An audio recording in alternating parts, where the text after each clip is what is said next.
सभी को जय सिया राम। तो आज हम बात करने वाले हैं कि तुलसीदास जी, उनके जीवन चरित्र के बारे में बात करने वाले हैं जिन्होंने रामायण की रचना की थी। तो प्रयाग के पास चित्रकूट जिले में राजापुर नाम का एक गांव था। वहां पर एक व्यक्ति रहता था, आत्माराम दुबे, जिसकी पत्नी हुलसी के घर एक पुत्र का जन्म हुआ। जब उस पुत्र का जन्म हुआ तो पुत्र बड़ा विचित्र था। कैसे? जब उसका जन्म हुआ तो वो रोया नहीं, बल्कि उसके मुख से राम नाम निकला। 1554 में श्रावण मास की शुक्ल पक्ष की सप्तमी को उस बालक का जन्म हुआ, जो डील डॉल में बिल्कुल ऐसा था जैसे 5 वर्ष का बालक हो। और वो 12 महीने गर्भ में रहने के बाद उसका जन्म हुआ और उसके मुंह में पूरे 32 दांत थे। अब जैसे ही ये सब देखा पिता ने, उसकी माता ने, तो विचार करने लगे कोई अशुभ संकेत तो नहीं है। इस सब को अशुभ जानकर हुलसी, जो उनकी माता थी, उसने अपनी दासी, जिसका नाम था चुनिया, 10वीं की रात को उसे दे दिया और खुद इस दुनिया से परलोक सिधा गया। अब चुनिया ने बहुत बढ़िया देखभाल की उस बालक की, बहुत अच्छे से उसका पालन पोषण किया। जब वो बालक 5.5 वर्ष का हुआ तो चुनिया भी इस संसार को विदा करके चली गई। अब वो बालक बिल्कुल अनाथ हो गया, दर दर भटकने लगा। तो आदिशक्ति मां जगदम्बा पार्वती ब्राह्मणी का वेश धारण करके आई। रोज आती, उसे भोजन पवाती, लाड़ दुलार करती और उधर शंकर जी से प्रेरणा पाकर रामशैलपुर में श्री नरहरियानंद जी ने उस बालक को ढूंढ लिया और उसका नाम राम बोला रखा। क्या रखा? राम बोला। तो तुलसीदास जी का दूसरा नाम था राम बोला और उसे अपने साथ अयोध्या ले गए। और साल 1561 में माघ शुक्ल पक्ष पंचमी को उस बालक का, राम बोला का, यज्ञोपवीत संस्कार किया गया और राम बोला ने बिना सिखाए ही गायत्री मंत्र का उच्चारण किया। ये देखकर सभी और जो शिष्य थे वो आश्चर्यचकित हो गए। उसके बाद गुरु जी ने वैष्णवों को 5 संस्कार करके राम बोला को राम नाम की दीक्षा दी और वहीं रहकर विद्या अध्ययन करने को कहा। अब राम बोला बहुत ज्यादा बुद्धिमान थे। जो गुरुजी एक बार बात बताते वो उसे एक ही क्षण में कंठस्थ कर लेते थे, एक ही क्षण में। अब कुछ दिन बाद गुरु और शिष्य दोनों शुक्रपुर सौरव पहुंचे। वहां गुरुजी ने उसे राम नाम की कथा सुनाई। कुछ दिन बाद राम बोला गुरुजी से आज्ञा लेकर काशी चले गए आगे की शिक्षा दीक्षा के लिए। काशी में शेष सनातन जी के पास रहकर 15 वर्ष राम बोला ने ग्रंथों को अध्ययन किया। काशी में शेष सनातन जी के पास रहकर 15 वर्ष राम बोला जी ने वेदों का अध्ययन किया। अब उनका झुकाव धीरे धीरे संसार की तरफ जाने लगा। तो वो गुरु जी से आज्ञा लेकर अपने जन्म स्थान पर पहुंचे। जाकर देखा तो उनका परिवार सब नष्ट हो चुका था। उन्होंने सबका श्रद्धा पूर्वक श्राद्ध संस्कार किया और वहीं रहकर सबको राम कथा सुनाने लगे। कुछ समय पश्चात 1586 में भरद्वाज गोत्र की एक कन्या के साथ उनका विवाह संपन्न हुआ। सब कुछ बहुत अच्छा चलने लगा। एक दिन उनकी पत्नी अपने भाई के साथ ससुराल पहुंची। अब आधी रात को राम बोला जी को उनकी पत्नी की याद सताने लगी। काम वासना के वशीभूत होकर उन्होंने निर्णय लिया कि मैं वहीं जाऊंगा पत्नी के पास ससुराल। चल पड़े। आधी रात को घमासान बारिश, आंधी तूफान, नदी के किनारे जा पहुंचे। एक मुर्दा बहकर आ रहा था। विचार किया कि अरे वाह, मेरी पत्नी ने नौका भेजी है मेरे लिए। उसी मुर्दे पर चढ़कर नदी को पार किया। जा पहुंचे घर। ऊपर देखा तो एक सांप लटक रहा था। उन्हें वो सांप नहीं साड़ी दिख रही थी कि मेरी पत्नी ने मेरे लिए साड़ी लटका रखी है। इतना काम था उनके मन में। साड़ी को पकड़कर पहुंच गए ऊपर पत्नी के पास। पत्नी ने देखा, आश्चर्यचकित हो गई। अरे इतनी बारिश, इतने तूफान में आप यहाँ?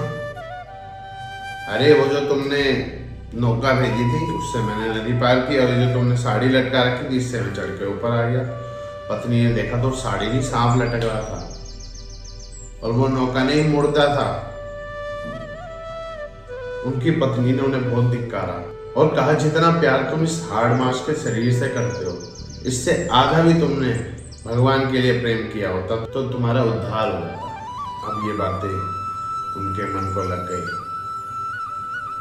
उसी क्षण निकल पड़े, प्रयागराज जा पहुंचे। वहां आकर उन्होंने ग्रस्त जीवन का त्याग किया और साधु वेश धारण किया और भगवान के नाम जपने लग गए। तीर्थों पर घूमते घूमते काशी जा पहुंचे। वहां उन्हें कालभूषणी जी के दर्शन हुए। काशी में राम कथा कहने लगे। उनका प्रतिदिन नियम था प्रातः उठना, शौच के लिए जाना, स्नान आदि करना, उसके बाद प्रभु का सुमिरन करना। तो वो हमेशा एक पीपल के वृक्ष में वो पानी डाल देते थे। वहां पर उसी पीपल पे एक भूत रहता था। एक दिन वो प्रकट हो गया कि मैं आपसे प्रसन्न हूँ, आप मेरी प्यास बुझाते हो, रोज मुझे पानी पिलाते हो, मैं आपसे प्रसन्न हूँ, मांगो क्या मांगना चाहते हो। तुलसी जी कहने लगे, मुझे कोई इच्छा नहीं है। नहीं नहीं, फिर भी कुछ मांग लो। तो तुलसी जी कहने लगे, मुझे हनुमान जी के दर्शन करने हैं। अब जैसे ही हनुमान जी का नाम लिया तुलसी जी ने, वो भूत गायब हो गया। तुलसी जी विचार करने लगे, चला गया। चलो थोड़ी आगे चले, वो भूत फिर प्रकट हुआ। बोला कि अब उनका नाम मत लेना। हाँ ठीक है, मुझे उनके दर्शन करने हैं।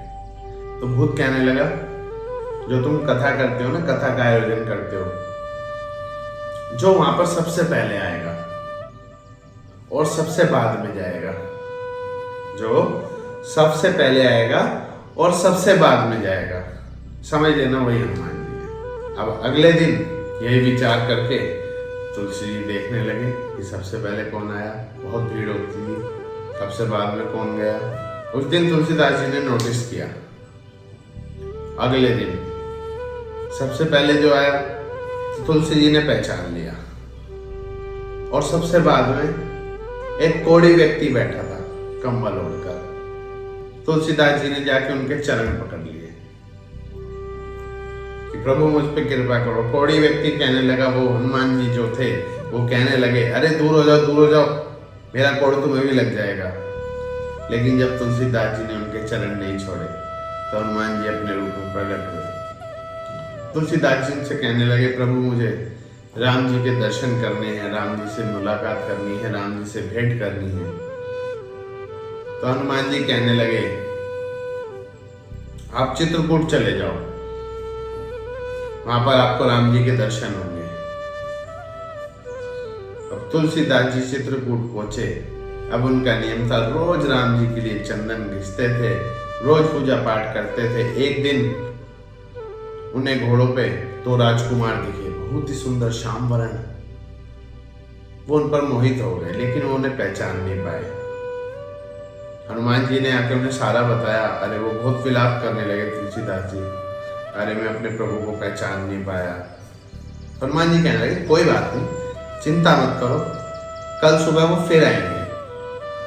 अब सुबह हनुमान जी चंदन घिसने लगे, तभी एक बालक प्रकट हुआ वहां पर। हनुमान जी विचार करने लगे, कहीं इसने आज भी न पहचाना राम जी का। तो हनुमान जी ने एक तोते का रूप धारण किया। चित्रकूट के घाट पर भई संतन की भीड़, तुलसीदास चंदन घिसे, तिलक देत रघुवीर। अब इतना सुनते ही तुलसीदास जी ने प्रभु को पहचान लिया। प्रभु ने अपने मस्तक पे भी तिलक लगाया और तुलसीदास जी के मस्तक पे भी तिलक लगाया और अंतर ध्यान हो गए। तुलसीदास जी ऐसी सुंदर छवि देखकर मंत्रमुग्ध हो गए और अपनी सुध बुध खो बैठे। अब 1628 में हनुमान जी की आज्ञा पाकर तुलसीदास जी अयोध्या जा पहुंचे। वहां माघ मेला लगा हुआ था। वहां कुछ समय रुके। उत्सव के छठे दिन जब तुलसीदास जी भ्रमण कर रहे थे, एक वट वृक्ष के नीचे तुलसीदास जी को भरद्वाज मुनि के दर्शन हुए। उन्होंने वही कथा सुनाई जो उनके गुरु जी ने सुनाई थी।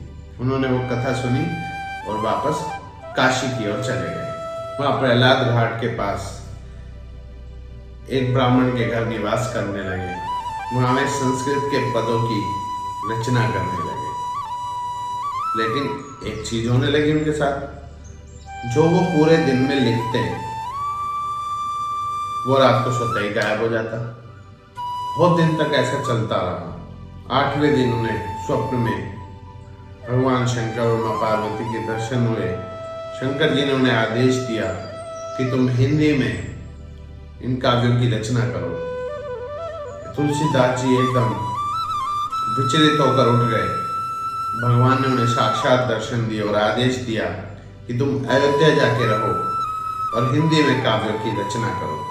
मेरे आशीर्वाद से तुम्हारी कविता सामवेद के समान फल देने वाली होगी। आदेश पाकर तुलसीदास जी अयोध्या चले गए। अब 1631 प्रारंभ हुआ। इस वर्ष रामनवमी वाले दिन ठीक वैसा ही योग बन रहा था जैसा त्रेता युग में राम जन्म के समय योग बना था। प्रातः काल ही तुलसीदास जी ने रामायण की रचना शुरू कर दी। अब 2 साल 7 महीने और 26 दिन में पूरी कथा तुलसीदास जी ने लिख ली थी। अब 1633 शुक्ल पक्ष में राम विवाह के दिन ये 7 कांड पूर्ण हुए। इसके बाद भगवान भोलेनाथ की आज्ञा पाकर तुलसीदास जी काशी चले गए और वहां भगवान विश्वनाथ और माता अन्नपूर्णा को रामचरित सुनाया। अब रात को वो पुस्तक विश्वनाथ जी के मंदिर में रख दी गई। सुबह जब पट खुले तो उस पुस्तक पर लिखा था सत्यम शिवम सुंदरम। अब इधर पंडितों ने जब ये बात सुनी तो उनके मन में ईर्ष्या का भाव जागृत हुआ। वह सब पंडित दल बनाकर बाबा तुलसीदास जी की आलोचना करने लगे। उन्होंने पुस्तक को चुराने के लिए 2 चोरों को भेजा बाबा की कुटिया में। अब वो चोर जैसे ही बाबा की कुटिया में पहुंचे, वहां उन्हें 2 राजकुमार श्याम वर्ण गौर वर्ण धनुष बाण लेकर सुरक्षा करते हुए दिखाई दिए। उन दोनों राजकुमारों को देखकर चोर का मन परिवर्तित हो गया, बुद्धि शुद्ध हो गई और वो चोरी छोड़कर राम भजन में लग गए। अब जैसे ही सुबह तुलसीदास जी को ये सब पता चला कि मेरी वजह से प्रभु को इतने कष्ट हुए, उन्होंने अपनी पूरी कुटिया लुटा दी और वो पुस्तक भी अपने मित्र टोडरमल के यहाँ रख दी। इसके बाद एक दूसरी प्रतिलिपि लिखी। उसी के आधार पर और प्रतिलिपियां तैयार होने लगी। लेकिन पंडितों का मन अभी भी शांत नहीं हुआ। उन्होंने उस पुस्तक की परीक्षा लेने का विचार किया।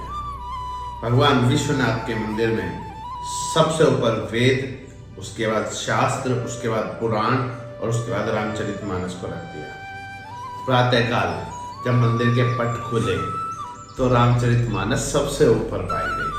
जब पंडितों ने देखा तो उन्होंने तुलसीदास जी से क्षमा याचना की और उनके चरण पकड़ लिए, माफी मांगी।